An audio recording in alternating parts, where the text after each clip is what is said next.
Assalamualaikum warahmatullahi wabarakatuh. Anak-anak semuanya dimanapun berada, kita kembali lagi dalam pembelajaran online Sejarah Kebudayaan Islam SKI kelas 8 MTS, bab yang ke-7, Daulah Mamluk.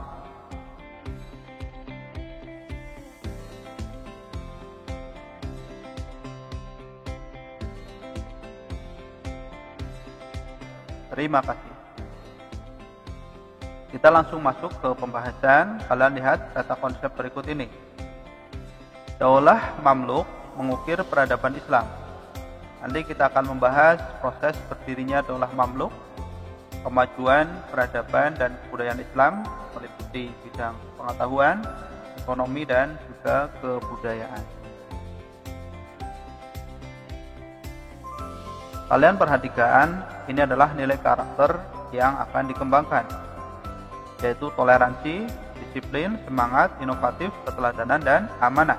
Diharapkan kalian bisa menerapkan nilai karakter tersebut. Kalian coba cermati gambar berikut ini. Ini adalah wilayah kekuasaan Daulah Mamluk. Dan ini adalah makam Sultanah Syajar Adur.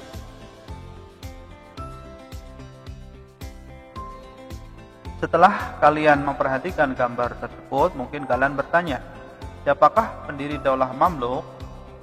Apa peran penting yang dilakukan dari sejarah berdirinya Daulah Mamluk? Nanti kita akan bahas secara detail. Baik anak-anak, kita masuk proses berdirinya Daulah Mamluk.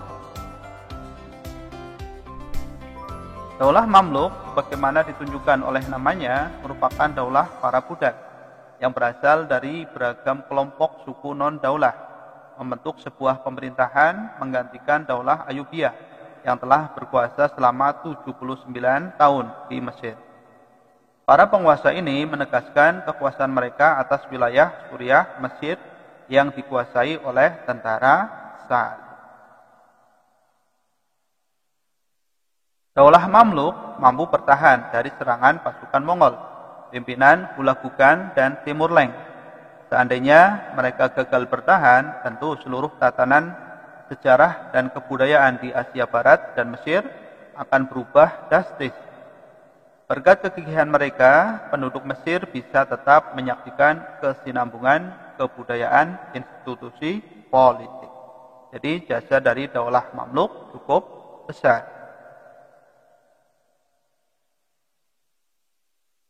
Kelahiran Daulah Mamluk, kalian perhatikan.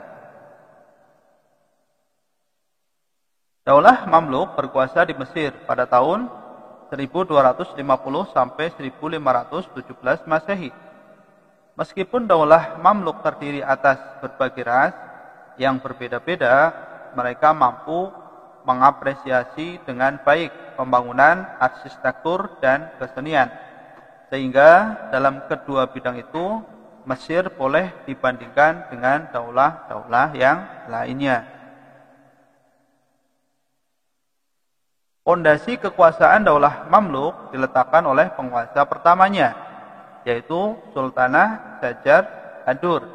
Ia menerbitkan keping mata uang yang menyandang namanya dan pernah memerintahkan agar namanya disebut-sebut dalam khutbah Jumat. Selama 80 hari, Sultanah Syajar Adur berkuasa di Mesir. Jadi penguasa Mesir yang penguasa Daulah Mamluk yang pertama adalah Sultanah Syajar Adur.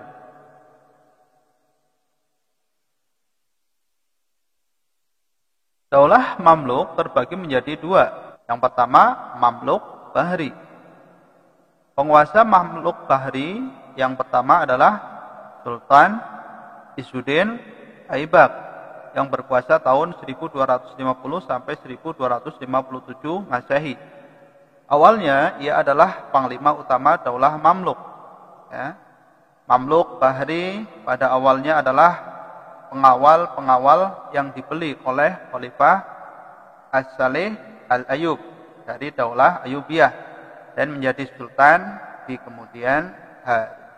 Ini yang pertama. Kemudian yang kedua adalah Mamluk Burji. Pendiri sekaligus Sultan Mamluk Burji, bahasa Arabnya pun pertama adalah Sultan Hollawun, berkuasa 1279 sampai 1290 Masehi. Mamluk Burji tidak mengenal konsep kekuasaan yang diwariskan dan tidak menerapkan kebijakan nepotisme. Tahta kekuasaan menjadi milik siapa yang mampu meraihnya. Ini adalah Mamluk Burji.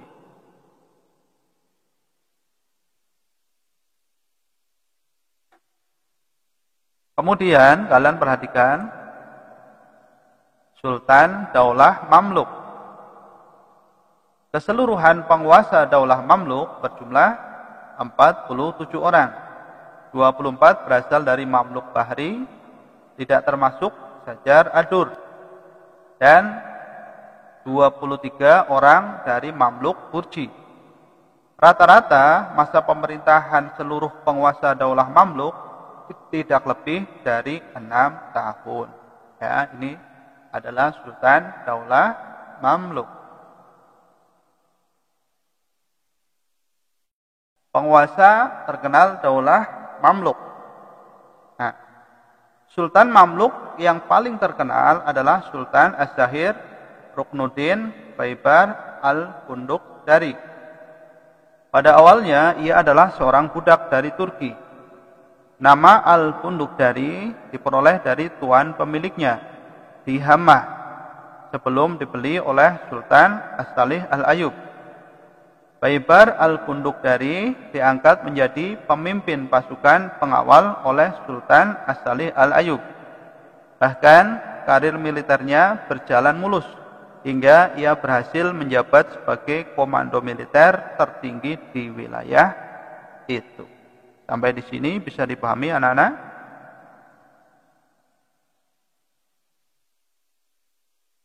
Oke, selanjutnya Sultan Az-Zahir Ruknuddin Baibar Al-Bundukdari menjadi Sultan Daulah Mamluk yang agung.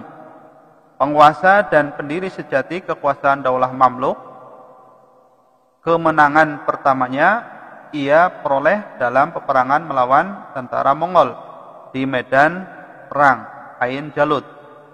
Tetapi puncak ketenarannya didapatkan berkat perjuangan yang tanpa henti melawan tentara Salib.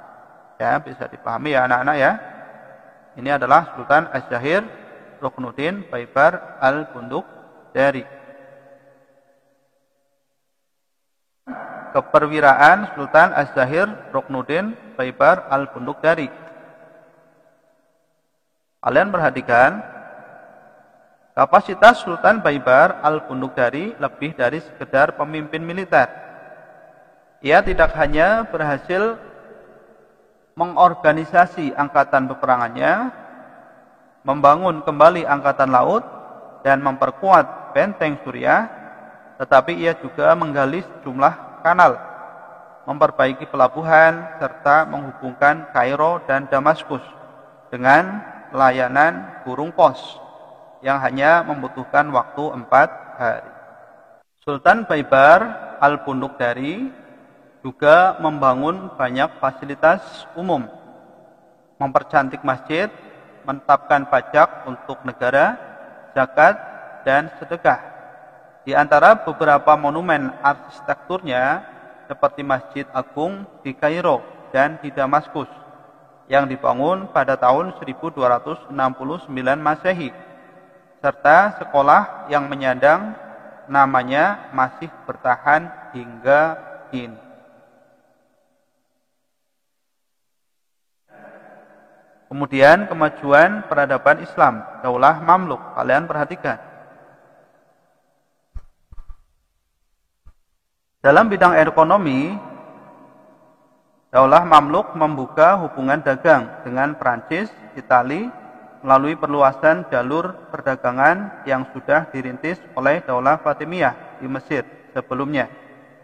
Di samping itu, hasil pertanian juga meningkat. Keberhasilan dalam bidang ekonomi didukung oleh pembangunan jaringan pengangkutan dan komunikasi antar kota, baik laut maupun darat. Keteguhan Angkatan Laut Daulah Mamluk sangat membantu pengembangan ekonomi.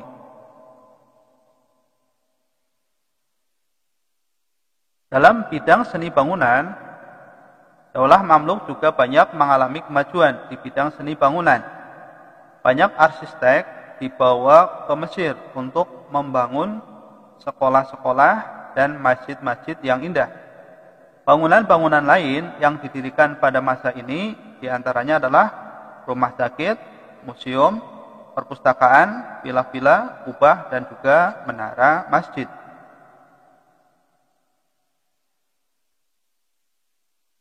Dalam bidang ilmu pengetahuan, Mesir menjadi tempat pelarian ilmuwan-ilmuwan asal Baghdad dari serangan tentara Mongol. Karena itu, ilmu-ilmu banyak berkembang di Mesir, seperti ilmu sejarah, kedokteran, astronomi, matematika, dan ilmu agama. Dalam ilmu sejarah tercatat nama-nama besar seperti Ibnu Khalikan, Ibnu Tahribardi, dan Ibnu Khaldun. Di bidang astronomi dikenal nama Nasir al-Din al-Tusi. Di bidang kedokteran, Abu Hasan Ali al-Nafis. Sedangkan dalam bidang ilmu keagamaan, yang tersohor adalah nama Ibnu Taimiyah, As-Suyuti, dan Ibnu Hajar al-Asqalani.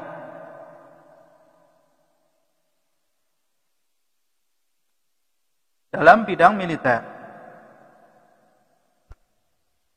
Daulah Mamluk membawa warna baru dalam sejarah politik Islam.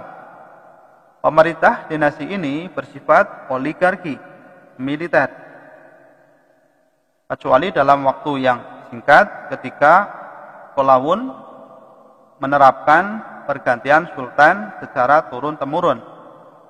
Anak Kolawun berkuasa hanya 4 tahun karena kekuasaannya direbut oleh Kit Bukha. Sistem pemerintahan oligarki ini banyak mendatangkan kemajuan di Mesir. Jadi, sistem pemerintahan yang dianut Daulah Mamluk adalah sistem oligarki politik.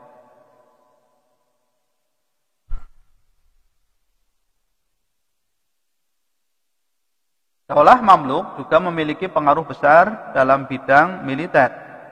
Para tentara yang dididik haruslah dengan tujuan untuk menjadi pasukan pendukung kebijaksanaan pemimpin. Sultan akan diangkat di antara pemimpin tentara yang terbaik, yang paling berprestasi dan mempunyai kemampuan untuk menghimpun kekuatan. Daulah Mamluk juga menghasilkan buku ilmu kemiliteran. Minat para penulis semakin terpacu dengan keinginan mereka untuk mempersembahkan sebuah karya kepada para sultan yang menjadi penguasa saat itu. Nah, ini adalah dalam bidang militer.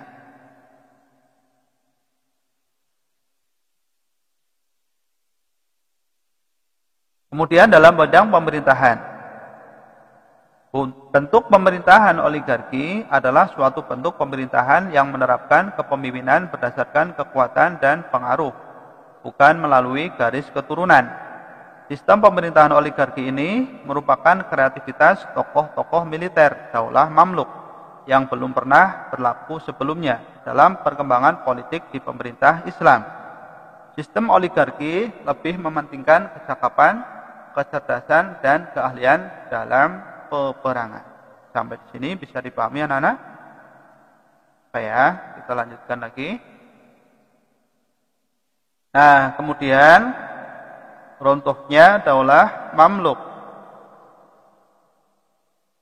Kemajuan-kemajuan Daulah Mamluk ini tercapai berkat kepribadian dan wibawa sultan yang tinggi, menciptakan militer yang kuat dan menjaga kestabilan negara yang aman dari gangguan. Akan tetapi, ketika faktor-faktor tersebut menghilang, daulah mamluk sedikit demi sedikit mengalami kemunduran. Ini adalah runtuhnya daulah mamluk.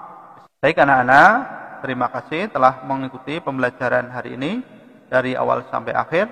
Semoga kalian bisa memahaminya. InsyaAllah kita akan bertemu pada tayangan video pembelajaran selanjutnya. Terima kasih. Assalamualaikum warahmatullahi wabarakatuh.